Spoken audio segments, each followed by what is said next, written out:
triste sort pour Loana dans Koh Lanta, le totem maudit. Elle a raflé de nombreuses victoires et semblait bien partie pour aller au bout de l'aventure. Finalement, alors qu'elle était liée à Maxime lors de la semaine des binômes, Loana a été entraînée dans. En effet, l'aventurier a été éliminé au conseil. En interview, elle fait quelques confidences sur le jeu et son quotidien. Mardi 17 mai 2022, TF1 diffusait un nouvel épisode de Koh Lanta, le totem maudit.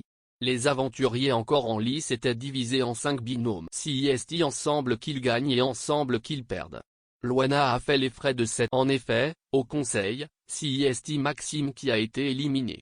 Mais, étant en duo avec lui, la jeune femme a été entraînée dans cette chute. Auprès de purepeople.com, l'aventurière au joli palmarès se confie sur la trahison d'Ambre et François, sa relation compliquée avec Maxime ou encore son retour compliqué à la réalité. Loana balance sans. Comment avez-vous vécu votre départ? Forcément un peu triste de partir. J'en avais encore dans la réserve et j'avais le mental pour aller plus loin. J'avais un sentiment d'inachevé. J'ai aussi eu un sentiment de trahison parce que je pensais que l'alliance des Verts était très forte. J'étais chef des Rouges, j'ai été aux ambassadeurs, j'ai assumé mon rôle.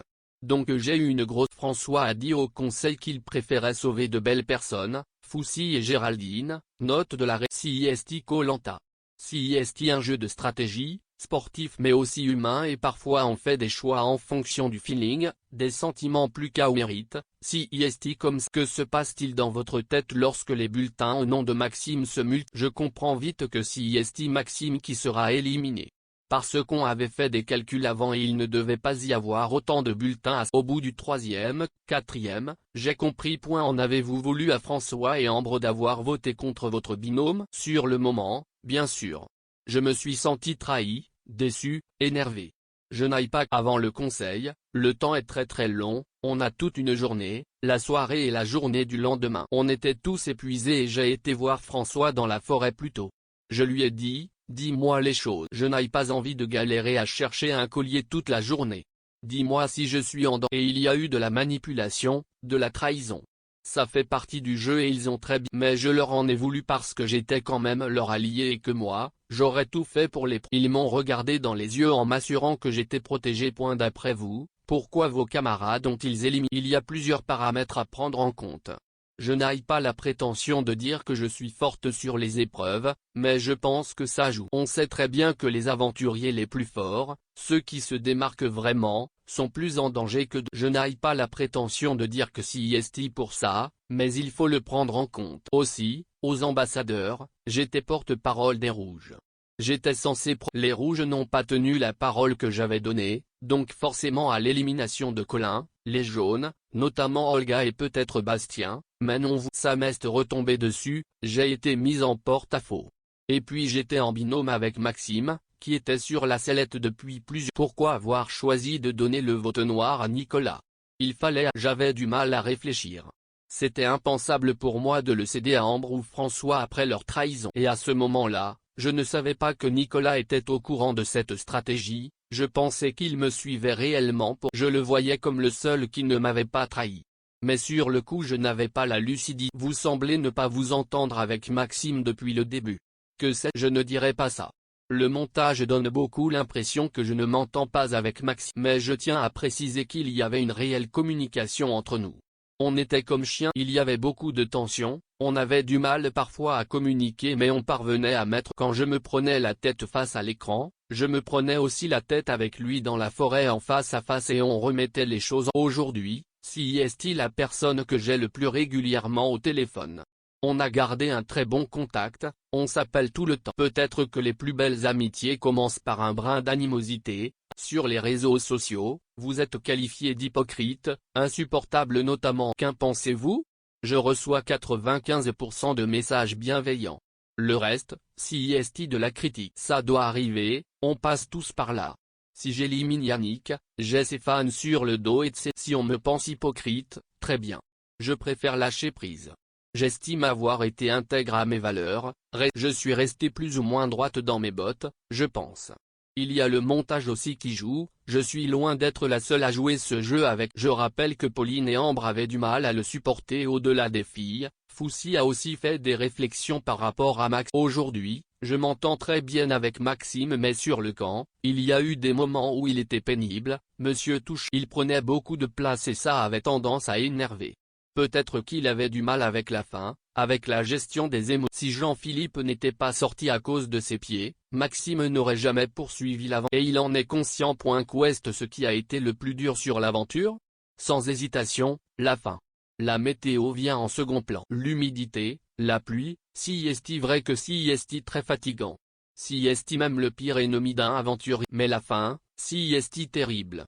Je préfère manger un burger sous la pluie qu'avoir du soleil. Mais la nourriture, ça recharge vraiment les batteries. La vraie faim arrive au bout de 12 jours en vie. On commence à marcher comme des zombies, à ne plus avoir de lucidité. Même lasser ses chaussures devient si est aussi terrible pour le mental parce qu'on ne pense qu'à ça. J'aurais rêvé d'un Koh-Lanta avec un peu plus de confort. Quel a été votre premier geste au retour? Manger mon plat préféré, des pâtes. Comment s'est déroulé le retour à la réalité? Ça a été très compliqué au niveau du. J'ai eu beaucoup de mal à me réacclimater au monde. Tout était trop bruyant, la météo, les gens, la tondeuse à gazon dehors, les ambulances, tout son était très agressif pour mes oreilles. Alors quand je suis rentré, j'ai quitté Paris pour passer une petite semaine chez ma mère dans sa maison dans le sud de la France, j'ai essayé de me remettre un peu au vert et d'y aller doucement. Votre maman avait-elle honoré la liste de courses que vous aviez faite au téléphone durant le jeu? Évidemment, ma mère avait acheté tout ce que je voulais. J'étais en roue libre de la fin du tournage en novembre jusqu'en janvier. Il y a beaucoup d'amis qui sont venus avec des plats entiers, on a fait des buffets à vol. Je n'ai fait que manger, manger et profiter de mes proches.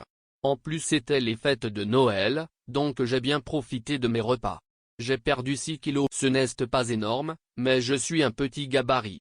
Je fais un M65 et je pesais 55 kilos avant le tournage, j'avais pris un petit peu de poids donc 6 kilos si est beaucoup pour mon poids et ma taille.